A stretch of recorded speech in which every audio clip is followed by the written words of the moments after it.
Good morning, folks. Day 2 of testing here in South Florida.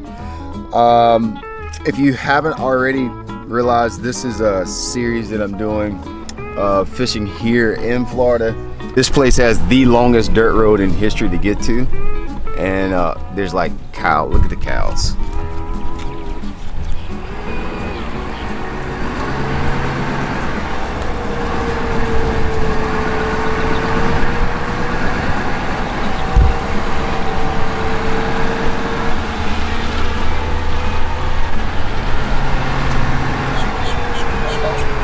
Trying to buck up. You're trying to buck me up. You've probably seen, if you watch any of my tournament vlogs, it's a creature bait called the Gremlin. We've been here just kind of tweaking it, getting some of the plastic formulations exactly like we want to. By formulations, I mean just the softness and hardness of the plastic.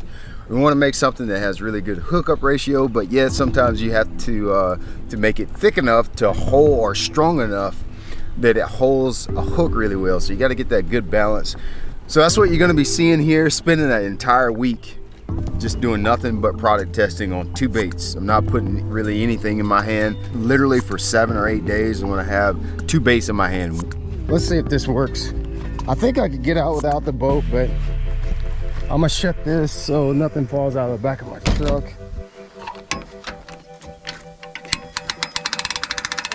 Yep.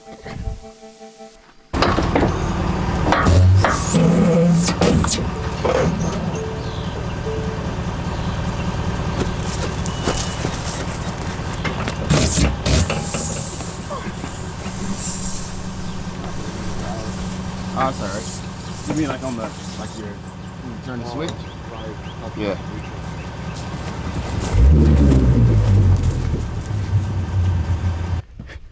The Gremlin is still in the prototype stage. I don't know when you guys will see this video, but it's still in the prototype stage, so I don't have a whole bunch of them. I got like 7 or 8 baits, but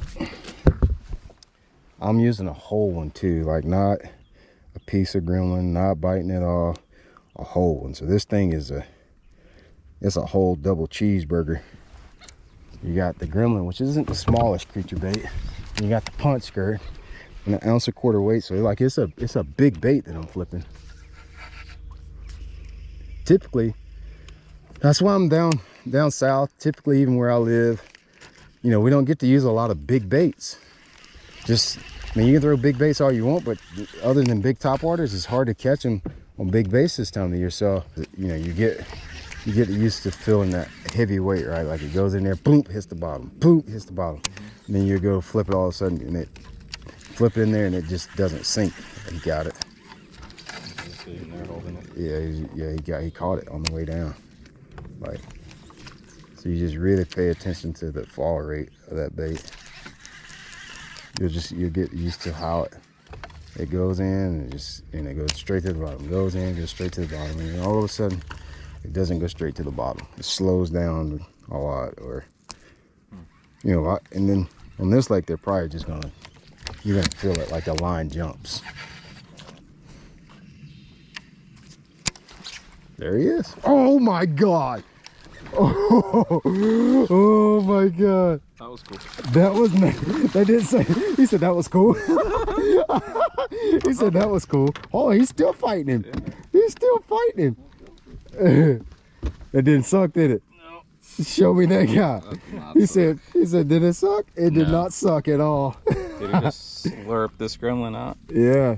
It's stuck in. Oh my God. Was that on the ounce? That's 1.5 ounces, right? Yep. Yeah. You caught that one up under the tree too. Yes. Back in the, so there's like no grass back in there. It's like a little grass wall, just like what you were fishing, like those trees that you took me to. It's just like it's the same thing. That was nice. All right, guys. Today in this video, I'm gonna do something that I don't think I've ever did a instructional video on before. Of course, on all the videos that I've been uploading here recently, I've been fishing in this new bait called the Gremlin. Again, we're going to do it today, but fishing in a different context. I'm actually going to be punching some hydrilla, and this is it rigged on a punch skirt. I'm using an 1.25 ounce tungsten weight tungsten punch skirt, and I put my green pumpkin gremlin on here, and I've got it tied to 50-pound test braided line, and this is a 4/0 Fury flip. That's the setup.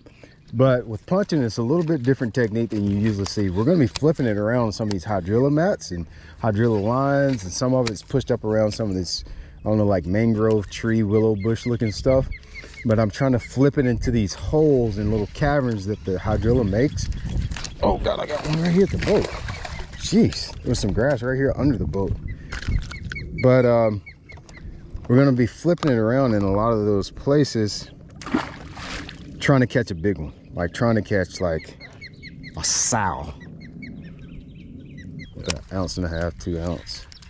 You'll get a little tendonitis. I felt more tired in the beginning, and I feel like I've adapted a little. Ooh. Oh, I think so. Bro, I flipped the thing in there, okay? And then I flipped it in there, and then he flipped me. See how we got right back to the hydrilla and got bit? Bro, is that not good living or what? It's good living for me. It might not be for y'all, but god dang. When that thing went through, whoo, that's a pretty good one. That's a 3. Here's a 3-pounder. It's a chunky 3. Yeah, it's chunky 3. Yeah, he's, you know, he's built somewhat like me. He's getting there. With the right diet, he could be just as chunky as I am. Lean, mean fighting machine. But, you know, everybody can't be like that. That's with the punch skirt. That's just a 1.25 ounce punch skirt with the gremlin 4/0. Now I'm still using my Spear Point Fury flip with that one, which is really not. You flip it right back in that same hole that fish come out of. It's usually, I mean. So when do you use punch skirts over? I don't know, because I haven't used this. First time I used a punch skirt in a long time. Typically, I would say just when you want to bulk the bait up a little bit. These fish seem like they were like extremely post spawn, so I would think they want a lot of meat. Like, you know, they would, yeah, like they want bigger, higher protein meals. Kind of like meathead. Yeah, exactly. See, like you see all these holes, like hit every single one of them. Oh, I was not. Like once you catch one, once you catch one, it's very important to like we're on a lake and you got bit and we're fishing a tournament. Now I'm going to look at this thing 3 different ways. Yeah. And try to hit every hole. It's a pretty fun way to fish too. You don't get near as many bites. I'll be honest with you, in this video you'd be lucky if you see, you know, like 4 or 5 fish, because you got to do it. This is something when you pick it up, you got to do it a lot. You don't get a lot of bites do it in a tournament. Like you do it to get 5, 6, 7, 8 bites a day is a lot. So it takes a lot of extreme concentration to do it, because you're going to go have long periods where you don't catch anything. Right. You guys should see the mullet that I'm making.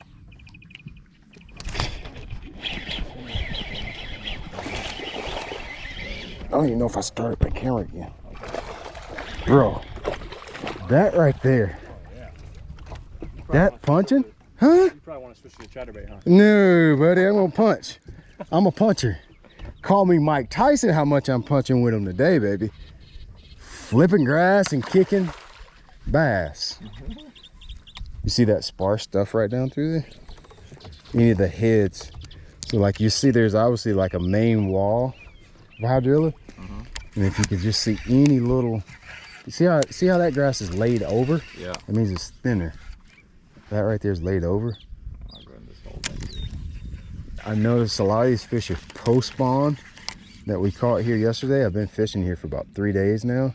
A lot of them are post spawn, and a lot of times when fish are post spawn, they, from my experience, they don't really get it in the grass that well.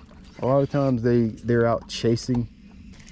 A lot of my bites when I'm flipping, they come just as soon as it punches through. I'll flip it through right there, and like it gets 2 foot down. I gotta remember that's a big old bait just bloop, going right down in front of the fish. A lot of the bites come as soon as it enters the water. It's not like, especially this time of year, it's not really cold, so there's no reason to have to finesse these fish.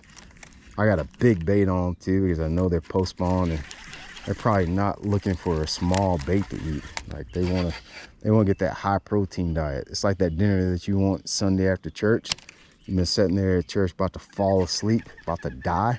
They're gonna learn their lesson one day. How is that not a bite? Oh.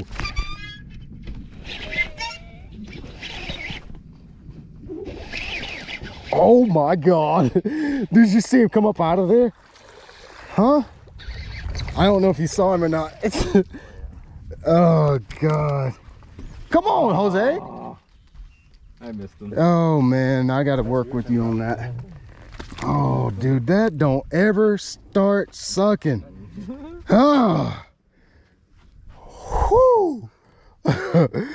Bro, that was awesome. That was freaking, I tell you, I said on that little point, then I was like, dude, that point where it canopies over. You see, now look at this, like pay attention. Yeah. Don't get too close. Sorry. So you look how it's canopy over. Like you're not finished with that. There's holes everywhere. It's still there. There's holes, like there's holes. There's no need to move on. You see how the grass is, all the rest of it was packed, Yeah. and then this is like it's laying over. Yeah. This guy is, it's like flimsy wristed. Yeah. That's what you're looking for. That is what you're looking for. That is a flip fish like what I catch. Give me a. Is that screen all greasy? Probably so. Oh yeah. Oh yeah.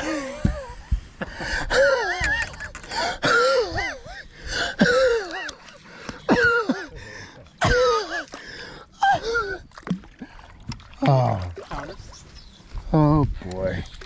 It's just one of those things where I try to keep everything ethical, but I can't. Because the more ethical I show.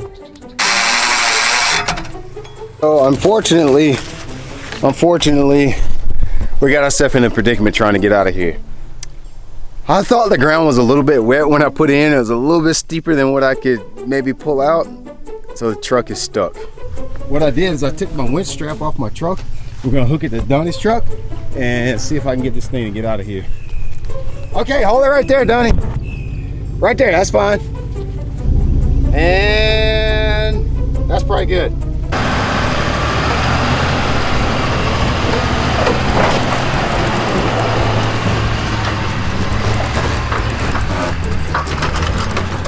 Last time I just cut it. That's good.